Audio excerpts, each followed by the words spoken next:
평상시에 고백을 안 해요. 우리가 사랑한다는 말. 자, 이제 다시 요한복음으로 돌아왔습니다. 오늘 요한복음 6장으로 돌아오는데요. 오늘 말씀의 그 포인트는 기적입니다. 기적인데 이게 네 번째 기적이에요. 요한복음에 나오는 7가지 기적 중에 네 번째 기적을 우리가 보게 될 거예요. 예전에 그 중세 사람들은요, 그 포르투갈에 보면 리스본이라고 하는 항구가 있습니다. 리스본이 예전에는 스페인 영향이 있었어요. 근데 그때에 리스본 항구 끝에 보면 큰 바위가 있는데 거기에 이렇게 써 있었다고 해요. 여기가 세상의 끝이다. 이렇게 써 있었다고. 그래서 옛날에 요나서를 보면 요나가 세상의 끝으로 가지 않습니까? 거기가 스페인이었거든요. 그렇게 보고 있었던 거예요. 예전에 지구가 동그랗다고 보지 않았기 때문에. 그런데 1492년도에 한 사람이 등장을 하죠. 그리고 리스본 항구에서 배를 타고 출항을 합니다. 그러면서 그가 크게 외치고 떠납니다. 뭐라고 외치냐면 여기가 끝이 아닌 것이 아니다. 여기가 끝이 아닌 것이 아니라 이 너머에는 희망과 소망이 있을 것이다 라고 출항을 해요. 그리고 그가 발견한 것이 아메리카 대륙이잖아요. 일단 콜럼버스입니다. 또 하나 얘기를 좀 해드릴게요. 시골에 있는 한 청년이 서울로 돈을 벌고 싶어서 올라가려고 작정을 했어요. 그런데 그 친구 한 명이 이렇게 얘기를 해요. 야, 서울 올라가지 마라. 우리는 물을 마음껏 먹을 수 있고 이웃에서 달라면 공짜로 줄 수 있는데 서울은 물 한 병을 먹어도 돈을 내고 먹어야 된대. 그러니까 너무 힘든 곳에 가지 마라 이렇게 얘기했어요. 이 사람이 뭐라고 말하냐면, 야, 물 한 병을 먹어도 돈을 내고 먹어? 그러니까 물 한 병 팔아도 돈 벌 수 있다는 거 아니야? 난 그걸 갈 거야. 그거 갔다는 거예요. 제가 두 가지 얘기를 했어요. 어떤 상황을 만나든 어떤 현실을 만나든 반응은 두 가지로 나오는 것 같아요. 한 사람은 안 돼 라고 말하는 것과 한 사람은 가능할 것 같아 라고 말하는 분인 것 같아요. 여러분, 믿음은 뭐라고 생각하십니까? 믿음은 전 후자라고 생각합니다. 믿음은 될 수 있다, 가능하다, 할 수 있다라는 것이 믿음이라고 생각해요. 이건 내 생각으로 말하는 것이 아니라 믿음은 하나님을 바라보는 사람은 반드시 주님이 계신 것을 믿기 때문에 가능하다라고 믿는 것이 저는 당연하다고 생각을 해요. 어떤 문제를 만날 때 우리 기도를 합니다. 여러분, 기도의 능력이 무엇인 줄 아십니까? 문제를 만나서 기도를 하잖아요. 기도는 참 놀라운 것 같아요. 문제가 분명히 있어요. 근데 기도를 하면 문제가 안 보여요. 기도를 하면 하나님이 자꾸 그리워지는 거예요. 하나님만 보여요. 그러다 보니까 가능할 것 같고 하나님이 역사하면 될 것 같은 거예요. 이게 신앙이에요. 신앙은, 기도는 바로 문제를 보는 것이 아니라 하나님 보는 거예요. 그러니까 여러분들도 올 한 해 시작되었는데요. 분명히 어떤 일이 벌어질지 아무도 모릅니다. 문제가 발생될 때마다, 현실에 어려움이 있을 때마다 우리가 할 일은 단 한 가지, 문제를 보는 것이 아니라 하나님을 보는 것입니다. 그래야 할 때 하나님께서 여러분에게 소망과 희망과 믿음을 주실 줄로 믿습니다. 오늘 본문은 너무도 유명한 말씀이에요. 오병이어의 사건이죠.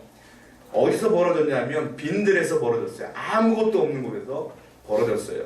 알다시피 5,000명이 떡을 먹고 12바구니가 남았어요. 근데 학자들은 얘기를 합니다. 신앙생활 하다 보면 교회마다 남자보다 여자가 많거든요. 보면 여자들도 감성적이기 때문에 남자가 5,000명이었다면 여자는 그 이상이었을 것이다. 그리고 엄마들이 집에다 애들 두고 오지 않았을 것이고 애들 끌고 왔을 것이라고 생각해보면 한 10,000명 아니면 더 보시는 분 20,000명 정도 되지 않았을까, 이렇게 생각하시는 분들도 있어요. 근데 그 사건이 벌어지는 장면이 오늘 본문 말씀이에요. 그런데 이 기적을 벌이기 이전에 예수님께서 테스트 하나를 하셔요. 시험을 하셔요. 과연 이 기적을 받아들일까 안 받아들일까라는 테스트였던 것 같아요. 누구에게 테스트를 하냐면 예수님의 제자 빌립에게 하십니다. 빌립에게 5, 6, 7절을 보면 테스트 하시거든요. 한번 읽어볼게요. 시작.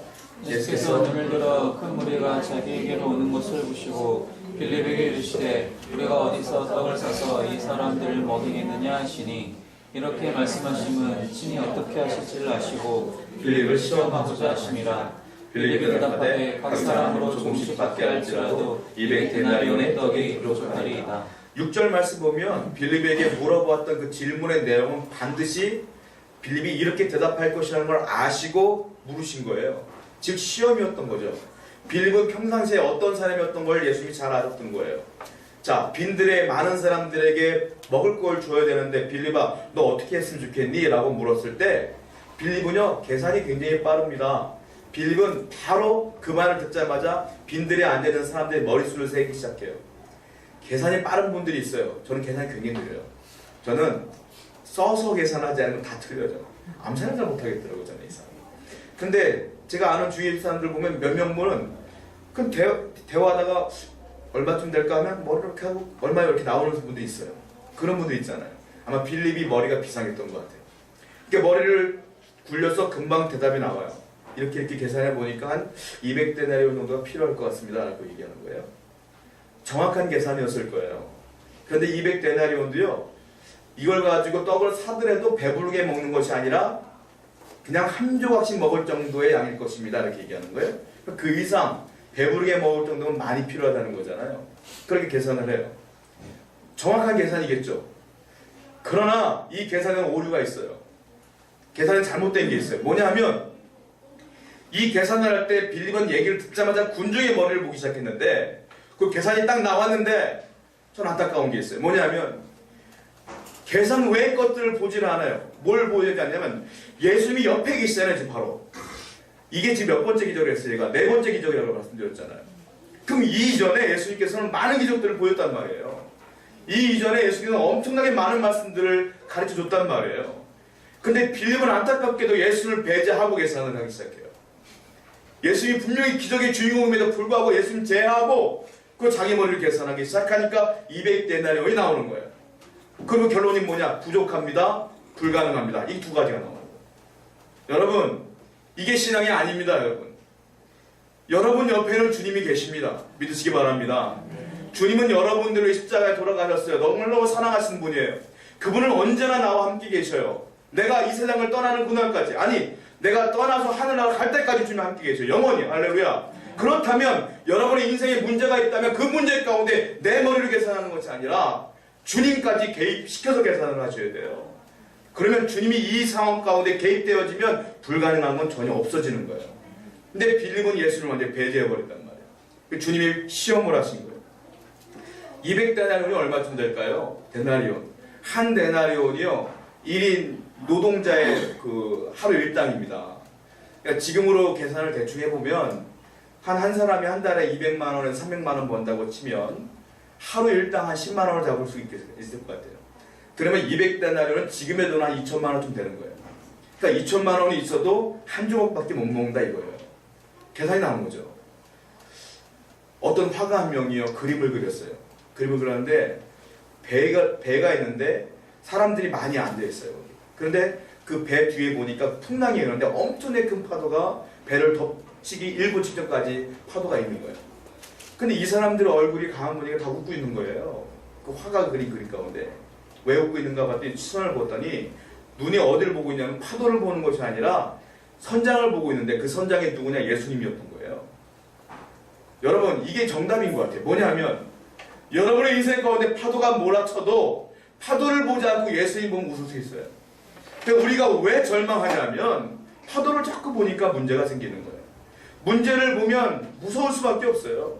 파도를 보면 괴로울 수밖에 없어요. 그러나 그 파도를 주장하시고 만드신 분이 누구냐? 하나님 아니겠어요. 주님이 나와 함께 한다는 생각을 가지고 나오면 우리는 두려울 게 전혀 없다는 것이에요. 중요한 건 초점입니다.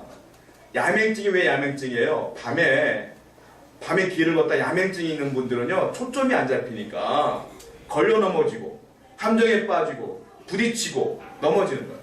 초점이 중요한 거예요. 제가 예전에 그 아이들과 함께 민속촌을 간 적이 있어요. 민속촌을 갔더니 가끔 줄타기를 하시더라고요. 근데 줄타기를 하는데 아이들이 많다 보니까 외주를 타고 갔을 때 애들이 막 소리를 막 질러요. 막 놀래면서 막 대단하니까 소리 지르고 박수 치고 비명 지르고 그러는데 제가 그분을 가만 봤더니 우리가 아무리 소리 질러도 애들이 소리 질러도 시끄러울 텐데 절대로 애들은 안 쳐다보셔요. 어딜 보는지 아세요? 자기가 애들이 보는 순간 떨어지니까 자기가 봐야 될 거 앞에 딱 보고 갔더라고요. 여러분 이게 우리 신앙생활의 요점인 것 같아요. 무엇입니까?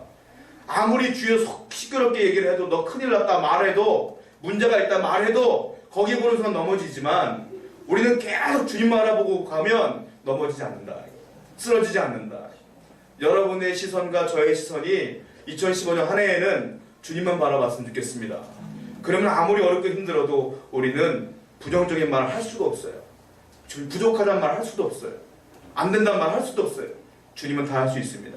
이 사실을 기억하는 저와 여러분 되기를 축원드립니다.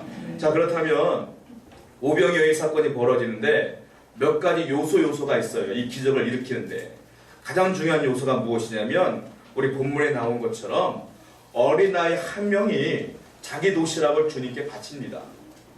주님께 바쳐요. 물고기 2마리와 떡 5개를 바쳐요. 자, 이 어린아이의 작은 믿음, 이 헌신이 이 기적을 첫 번째 일으키는 중요한 필요 요소가 됩니다. 이것이 굉장히 중요한 거예요. 자, 여기서 말하는 보리떡 있잖아요. 저는 맨 처음에 이 성경을 배울 때 보리떡 5개, 물고기 2마리라는 얘기 들었을 때 제가 개인적으로 보리빵을 좋아하거든요. 이게 풍성하잖아요, 빵이. 그거가 자꾸 이미지가 생각나는 거야. 그래서 이 보리떡 참 맛있겠구나. 옛 처음에 이렇게 생각을 했었어요. 그리고 물고기 2마리라니까 제가 연상되는 물고기가 뭐냐면 어린 시절 때 주일학교 때 선생님들이 가르치는 물고기를 보면 맛있게 생겼어 다. 그리고 물고기 이쁘게 생겼어 이렇게. 그거 보여주면서 물고기입니다 이렇게 얘기하니까 선생님들 잘 가르쳐줘야 돼. 저는 그때 어떻게 받아들였냐면 맛있는 보리빵과 굉장히 큰 물고기 2마리 이렇게 생각했거든요. 근데 제가 설교자가 돼서 성경을 연구하다 보니까 절대로 아니에요. 우리나라 개떡 있죠? 개떡 참 좋아해요 저는. 근데 원래 개떡이 지금의 개떡이 아니지 않습니까? 제가 개떡을 유래를 봤어요. 근데 그게 아니에요. 지금의 개떡이 아니에요. 우리는 요즘 막 쑥 넣고 반죽해서 참기름도 발라가며 맛있게 먹는데 그게 아니에요. 쌀겨 있죠, 쌀겨, 보리겨, 먹을 수가 없는 거, 돼지 주는 거 그거 갖다가 곱게 빠서 만든 게 쌀겨떡이에요. 쌀겨떡. 그 쌀겨떡이 개떡이 된 거예요. 그러니까 그거는 정말로 못 먹을 떡이 어떻게 보면 먹고 살라고 먹은 거지. 지금의 이 보리떡은 마치 그런 것 같은 거예요, 사실은. 가난한 사람들이 먹을 게 없어서 만들어 먹은 것이 이 보리떡이에요. 맛있는 떡이 아니라는 사실을 여러분 아셔야 돼요. 또 하나, 물고기가 나오죠? 물고기의 원어를 봤더니 옵사리온이라는 단어를 쓰더라고요. 도대체 옵사리온이 뭐지 하고 살펴봤어요. 옵사리온이 뭐냐면 설명이 길게 나오더라고요. 이게 우럭인지 광어인지 돔인지 그게 아니라 무엇이냐면 유대법에 따르면 성경법에 따르면 낚시를 하지 않습니까? 그물질을 할 때에 고기를 잡아요. 그때 고기가 큰 고기는 자기들이 가져가는 거예요. 지금도 낚시꾼들은 작은 고기 치어들 걸리면 놔줍니다. 물에다가. 큰 것만 잡아가지 않습니까? 이게 성경법에 나와요. 어떻게 나오면 큰 물고기는 자기들이 가져가고요. 작은 물고기는 놔주는 거예요. 그런데 문제는 뭐냐면 애매한 물고기였어요. 크지도 않고 새끼도 아닌 것이 애매하게 자는 물고기 있잖아요. 그 물고기 어떻게 할까요? 성경법에 따지면 어떻게 하냐면 가난한 고아와 과부를 위해서 버리라고 했어요. 그러니까 물고기를 잡으면 해변가에 그냥 버리는 거예요. 그러면 과부나 그리고 고아나 어려운 사람들이 그물질이 끝난 뒤에 싹 와서 주워가는 거예요. 그거를. 그게 옵사리온이요. 성경법에 따르면 곡식도 그렇거든요. 다 매지 말고 나다를 몇 개 남겨놔요. 그러면 가난한 과부들이 와서 나머지를 주워가서 밥을 해먹는 거거든요. 이게 비슷한 거예요. 이 옵사리온은 크기가 얼마나 되냐고 봤더니 멸치만 하든지 아니면 멸치보다 조금 큰 물고기인 거예요. 이게 어떻게 먹느냐 하면 고기를 잡아다가 소금에 절여서 반찬처럼 먹는 거예요. 빵하고. 정말 가난한 사람들이 먹는 게 이 보리떡과 물고기였다라는 것을 여러분들이 아셔야 돼요. 이걸 가지고 주님께서 그 5,000명을 먹이신 것이다 라고 보시면 되는데, 자, 여기서 중요한 게 있어요. 주님은 기적을 베푸시는데 항상 주님이 원하시는 게 뭐냐면 기적의 씨앗을 원하셔요. 씨앗. 그 씨앗이 된 게 뭐냐? 이 물고기 2마리와 보리떡 5개가 씨앗이 된 거예요. 여러분의 이걸 분명히 기억하셔야 되는데 우리에게는 이와 같은 도시락들이 다 있어요. 주님이 여러분의 인생 가운데 기적을 여러분들이 바란다면 여러분들의 씨앗을 주님께 올려드려야 돼요. 그렇지 않으면 기적은 없는 거예요. 그것이 크냐, 좋은 도시락이냐, 작은 도시락이냐, 양이 많냐, 적으냐 차이는 있을지라도 여러분들이 드려야 될 건 변함이 없는 거예요. 그것이 여러분의 시간이 될지 물질이 될지 헌신이 될지는 몰라요. 그럼 내가 드리지 않고서는 주님의 기적을 바랄 수는 없어요. 여러분이 그러므로 올 한 해 여러분들의 기적의 씨앗을 주님께 올려드리기 원합니다. 여러분들이 건강이 되는 한, 시간이 되는 한 열심을 다하여 주님께 올려드리기 원합니다. 그 헌신 때문에 교회가 부흥하고 그 헌신 때문에 하나님 나라가 확정되는 거 아니겠습니까? 여러분의 인생 가운데 그러한 씨앗이 있다면 열심을 다해 드려야 돼요. 그저 다른 말로 말하면 무엇이라고 말합니까? 은사라고 말하는 거예요. 어떤 분은 가르치기도 하고 어떤 분은 찬양하기도 하고 어떤 분은 긍휼의 은사에서 안아주기도 하고 이런 은사들이 모여서 기적을 이루는 밑받침이 되는 것을 믿습니다. 열심을 다하여 우리는 열심히 다하여 이 기적의 씨앗을 올려야 된다는 거예요. 그런데요, 우리가 우리를 보면 연약할 때가 너무 많아요. 너무 연약할 때가 많아요. 내가 뭘 할 수 있지? 그러나 기억하십시오. 내가 나를 보면 연약해요. 여러분, 물고기 2마리, 보리토 5개 진짜 부족한 거예요. 그런데 이게 놀라운 게 뭐냐면 그게 주님 손에 올라갔을 때 기적의 도구가 되는 거예요. 여러분들이 아무리 연약할지라도 여러분들이 주님의 손에 붙잡히면 여러분들이 큰 일꾼 될 줄로 믿습니다. 소년 다윗을 기억하십니까? 그 연약한 다윗이 주님 손에 붙잡히니까 골리앗을 이겼어요. 기도원과 300용사를 기억하십니까? 300명 별거 아닌 군사 아니에요. 근데 주님 손에 붙잡히니까 10만 명이 넘는 군대와 싸워 승리했습니다. 삼손의 나귀토뼈가 무슨 날카롭긴 합니까? 뭘 합니까? 그러나 주님 손에 붙잡히니까 1000명 이상을 쓰러뜨렸어요. 내가 이 올 한 해에 하나님께 붙잡히기만 하면 하나님께 큰 도구가 될 줄로 믿습니다. 이 사실을 기억하고 주님께 나가야 된다는 거예요. 자, 또 하나 우리가 기억해야 될 게 있어요. 성경에 나와 있지 않습니다. 성경에 나와 있지 않지만 우리 충분히 예상해 볼 수 있어요. 이 어린아이의 어머니를 한번 생각해 보세요. 이 어린아이의 어머니. 이 어머니가 옆에 있었는지 옆에 없었는지는 모르겠어요. 그러나 이 아이가 도시락을 바친 것은 분명하지 않습니까? 그럼 엄마가 얘만 보냈는지 엄마가 옆에 있는지는 모르겠지만 여하튼 엄마가 허락을 한 거 아니겠어요? 만약 엄마가 따라가지 않았다면 이 아이에게 신신당부했을 거예요. 도시락을 만들어주면서 너는 이 도시락하고 예수님을 따라가라. 예수의 말씀을 들어라. 그리고 헌신해라. 잘 들어라. 얘기했을 거예요. 그 얘기를 들었던 이 아이는 믿음이 생겨서 주님께 바친 거 아니겠어요? 왜냐? 이 도시락이 어떤 도시락이냐? 우리가 볼 때 별거 아니지만 결국 별거 아닌 도시락이 아니에요. 지금도요. 예전에 공산주의가 처음 시작했을 때 도시락 하나 먹기 위해서 정조를 판 여인들이 있었어요. 도시락 하나 먹기 위해서 지금도 두만강역을 건너는 북한 주민들을 기억하십니까, 여러분? 먹을 거 하나 먹으려고? 그것이 그냥 주먹밥이든 뭐든 상관없이 먹으려고? 이 아이의 도시락은 아마 그런 도시락이 아닐까요? 아마 이 아이가 천국에 있잖아요. 목사님들이 참 이 아이들을 이 설교할 때 맨날 이렇게 말하거든요. 별것 없는 도시락, 이 아이의 작은 헌신 이렇게 얘기하거든요. 아마 땅을 칠 거예요. 그 아이 입장에서. 도대체 이 도시락이 어떤 도시락인지 본인은 알긴 하나? 내가 정말 목숨 걸고 주님께 드린 건데 아마 그럴 것 같아요. 그런 도시락이에요. 제가 말했던 그 씨앗이 뭐예요? 여러분들이 가장 소중한 힘을 끊어버리면서까지도 기도할 줄 아는 헌신이 필요합니다. 이 아이의 어머니를 기억하십시오. 이 아이의 어머니는 그 아이에게 그렇게 헌신을 강조했기 때문에 드린 게 아닐까요? 저 어린 시절부터 지금 나이를 먹으니까 어머니 아버지가 그렇게 고마워요. 왜냐하면 부모님이 안 계셨으면 내가 신앙을 안 가졌을 것 같아요. 교회를 안 간다고 두들겨 팼으니까 헌금 100원 주면서 헌금 안 하면 두들겨 팼거든요. 헌금하고 어느 날 딴 거 사 먹다가 걸려갖고 되게 혼난 적이 있어요. 하나님께 드릴 헌금을 가지고 뭐 하는 거냐. 그때부터 하도 맞아갖고 헌금은 무조건 하나님께. 헌금 훈련 됐죠. 교회 암송 훈련 같은 거 있잖아요. 암송 안 내면 어머니 성경책 같은 거 외우기 시키는 거예요. 못 내면 혼나. 성경 퀴즈 대회에서 꼭 1등 안 하면 혼나. 공부는 1등 못해서도 성경 퀴즈는 꼭 1등 해야 돼.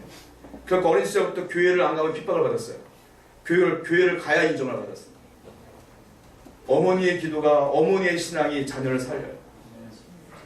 우리 어머니 되신 분들 계시는데 여러분들의 기도가 자녀를 살려요. 자녀 혼자 스스로 존립할 수가 없을 때가 너무 많아요. 어머니의 기도로 인해 살 때가 너무 많아요. 이제 부모가 될 여러분들에게도 마찬가지예요. 내 신앙이 내 자녀를 살리는 거예요. 이 어머니의 신앙이 이 아이들에게 엄청난 하나님의 은혜를 끼쳤다는 사실을 기억해야 될 줄로 믿습니다. 자, 두 번째 이적의 통로가 누가 있느냐? 안드레예요. 안드레가 이 아이의 도시락을 가지고 주님께 올려드립니다. 안드레도 자신은 없었어요. 주여, 여기 도시락은 있지만 이게 얼마나 되겠을까요? 부족합니다 라고 말해요. 안드레는 다른 건 몰라도 인도는 참 잘하는 것 같습니다.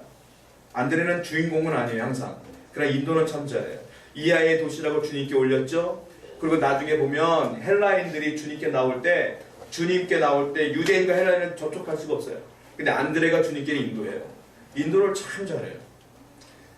여러분들의 주위에도 분명히 주님이 필요한 분이 있을 줄로 믿습니다. 꼭 인도하십시오, 주님께로. 그러면 놀라운 은혜가 있을 줄로 믿습니다. 자, 세 번째로 볼게요. 우리 11절 한번 보겠습니다. 본문 11절입니다. 시작. 예수께서 떡을 가져 축사하신 후에 앉아있는 자들에게 나눠주시고 물고기도 그렇게 그들의 원대로 주시니라. 예수님께서 그 떡을 가져다가 축사하셔요.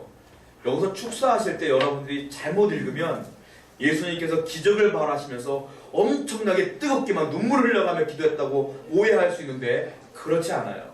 이건 원문을 그대로 해석하면 어떤 거냐면 식사가 왔을 때 유대인들은 기도를 하거든요. 우리가 밥 먹을 때 기도하잖아요. 그 감사기도예요. 일상적인 감사기도. 하나님 이렇게 많이 준 거 감사해요. 라는 감사기도인 거예요. 그런데 이 감사기도가 가만 생각해보면 지금 예수님은 남자만 5,000명, 여자 아이까지 다 포함한 10,000명 이상 되는 사람들을 먹여야 되는 상황인 거예요. 그런데 지금 현실 가운데는 물고기 2마리와 또 5개뿐이 없어요. 근데 기도하시는데 그 기도가 감사기도예요. 일상적인 감사기도. 하나님 이렇게 많은 사람에게 먹이심에 감사합니다. 이 기도를 하시고 드리는 거예요. 그랬더니 놀라운 기적이 벌어진 거예요. 이걸 뭐라고 말하는지 아세요? 선불감사라고요. 기적을 일으키는 감사는 기적이 일어난 뒤에 감사하는 게 아니라 기적이 일어나기 전에 감사하는 거예요. 여러분. 그 감사는 미래를 당겨오는 힘이 있어요. 믿음으로 당겨오는 거예요. 이게 감사예요. 많은 사람들은 일이 벌어진 뒤에 감사하다 그래요. 아니 내가 원하는 대로 안 되면 감사 안 합니까? 진짜 신앙은 뭐냐? 당겨오는 감사예요. 미리 땡기는 감사예요. 주여 이 일을 이루심에 감사합니다. 쉽게 설명하면 이렇게 설명할 수 있어요. 내가 전세금 몇 천만 원이 필요한데 내 수중엔 10만 원뿐이 없단 말이에요. 그러면 그거 감사할 수 있어요. 주여 채우실 것을 믿고 감사합니다 라고 할 수 있어요? 그러나 이렇게 감사해야 된다는 거예요. 주님을 믿으며 나가는 것이 우리의 감사인 줄 믿습니다. 그리할 때 하나님께서 채우신다 이 말이에요. 엘리야를 보십시오. 엘리야는 그 가뭄 가운데 기도를 그렇게 해요. 라는 비를 내려달라고. 그런데 어떻게 합니까? 손바닥만한 구름이 딱 뜨지 않습니까? 손바닥만한 구름이 뜨자마자 야 내려가자 비 올 것이다. 이게 믿음이에요 여러분. 그걸 감사하고 나가는 거예요 여러분. 누가 그 손바닥만한 구름 보고 비가 올 줄 알겠어요? 3년 동안 계속 비가 안 내렸는데. 그러나 믿음으로 눈을 보면 다 보입니다. 여러분 이런 감사의 1년이 되었으면 좋겠고 평생이 되었으면 좋겠습니다. 자 13절 말씀 봅니다. 13절 읽어볼게요. 시작. 이에 거두니 그릇도 5개로 먹고 남은 조각에 12바구니에 졌더라. 그리고 먹었는데 12바구니가 남았어요. 배불리 먹고. 빌립은 뭐라고 말했어요? 빌립은 뭐라고 말했냐면 2000대나 200대나는이 있어도 우린 부족할 거예요 라고 말했어요. 그런데 안드레는 하나님께 드렸더니 주님께 드렸더니 주님께서 역사하셨는데 어떻게 돼요? 먹고 배불리 먹고 남았어요. 주님께 바쳐지면 풍성해져요. 주님은 풍성하신 분임을 믿으시기 바랍니다. 자 여기서 주의할 게 있어요. 마지막 절이 진짜 중요합니다. 우리 14절 15절 보세요. 시작. 그 사람들이 예수께서 행하신 이 표적을 보고 말하되 이는 참으로 세상에 오실 그 선지자라 하더라. 그러므로 예수께서 그들이 와서 자기를 억지로 붙들어 임금으로 삼으려는 줄 아시고 다시 혼자 산으로 떠나가시니라. 갑자기 이상한 말로 확 바뀝니다. 오병이어 사건에서 예수님께서 그 기적을 베풀었는데 14절 말씀 보니까 거기 있는 사람들이 예수께서 행하신 이 표적을 보고 이 기적을 보고 야 이분은 정말로 세상에 오실 메시아가 맞구나. 우리를 압제해서 구원할 분이 맞구나라고 그들이 인지를 합니다. 그리고 15절 말씀 보니까 뭐라고 썼냐면 그래서 그들이 예수님께 나아가서 억지로 그들의 임금으로 삼으려는 줄 주님이 알아요. 그래서 주님이 그 사건을 벌이신 뒤에 혼자 몰래 산으로 도망가셨어요. 떠나신 거예요. 그러니까 한마디로 말해서 그들이 왕으로 삼으려는 걸 아시고 거부하신 거지 않습니까? 사람들의 신앙은 참 묘한 것 같아요. 사람들은 주님을 인정할 때 언제 인정하느냐? 오병이어의 기적을 베풀었더니 그제서야 야 이분 데려다 놓으면 우리가 필요한 거 채우겠구나 라고 그분을 인정하면 메시아로 삼으려고 했는데 주님은 그게 너무 싫은 거예요. 그래서 혼자 산으로 가셨어요. 이게 뭐예요? 이게 기복신앙이에요. 주님이 내게 돈 주면 내 문제를 해결해 주시면 믿고 그러면 이 메시아로 인정하고 그렇지 않으면 조금 의심해보는 이 기복신앙이에요. 가장 위험한 신앙 가운데 하나가 이 기복신앙이에요. 내게 좀 채워주면 은혜 주시면 감사하고 내 문제가 해결되어지지 않으면 의심하고. 여러분 진짜 중요한 건 내 영혼의 구원 아니겠습니까? 내가 예수님 믿음으로 내가 십자가의 은혜로 구원받은 것만큼 중요한 게 어디 있어요? 그거면 되지 않겠어요? 하박국 선지자가 뭐라고 말합니까? 무화과 나무에 열매가 없어도 외양간에 송아지가 없어도 나는 그래도 기뻐하리이다. 이게 뭡니까? 하나님이 나 안 채워줘도 괜찮다 이거예요. 다니엘이 뭐라고 말했습니까? 사자굴에도 들어가고 풀불에도 들어가면서 뭐라고 말합니까? 살려주세요 기도했지만 그리 아니하실지라도 나는 주님을 떠나지 않겠습니다 그랬잖아요. 여러분 이 신앙이 필요한 줄로 믿습니다. 주님께서 진짜 원하시는 건 채워주지 않아도 믿는 십자가의 신앙이 필요한 거예요. 유대인 탈무드에 보면 이런 얘기가 있어요. 배 한 척이 있는데 폭풍을 만나서 두 사람이 조그만 보트를 타고 탈출을 합니다. 배를 타고 가는데 풍랑이 계속 몰아붙이니까 그 중에 한 사람이 죽을 것 같아서 이렇게 고백을 해요. 하나님, 내 전 재산의 절반을 내가 살아나면 주님께 드리겠습니다. 살려주세요. 근데 풍랑이 여전히 심해지는 거예요. 그때 이 사람이 또 울면서 기도해요. 하나님, 내 재산의 3분의 1을 드릴게요. 진짜 드릴게요. 근데 풍랑이 잦아들지 않아요. 그리고 이 사람이 마지막 기도해요. 하나님, 내 전 재산을 하는데 갑자기 옆에 있는 친구가 얘기해요. 야, 섬 있다. 우리 살았다. 이제 그만 기도해. 이게 뭡니까? 우리 이렇게 기도하고 있지 않아요? 이걸 뭐라고 말합니까? 거래, 흥정. 우리 하나님께 거래하고 흥정하고 있지는 않은데 모르겠어요. 하나님 이것만 해결되면 이렇게 해드릴까요? 이미 주님은 여러분들에게 다 줬어요. 당신이 이미 죽었잖아요. 나를 위해서. 뭘 더 달라는 겁니까 여러분? 이제 내가 드려야 되는 거 아니겠어요? 내가 주님을 위해 살아야 되는 거 아니겠어요? 그러다 보면 충성하다 보면 이와 같이 하나님께 믿음으로 살다 보면 채워주시면 감사하고 안 채워주셔도 괜찮은 거예요. 할렐루야. 이런 믿음으로 살아가는 2015년이 되기를 다시 한번 축원드립니다. 우리 찬양하고 우리의 마음을 결단하겠습니다.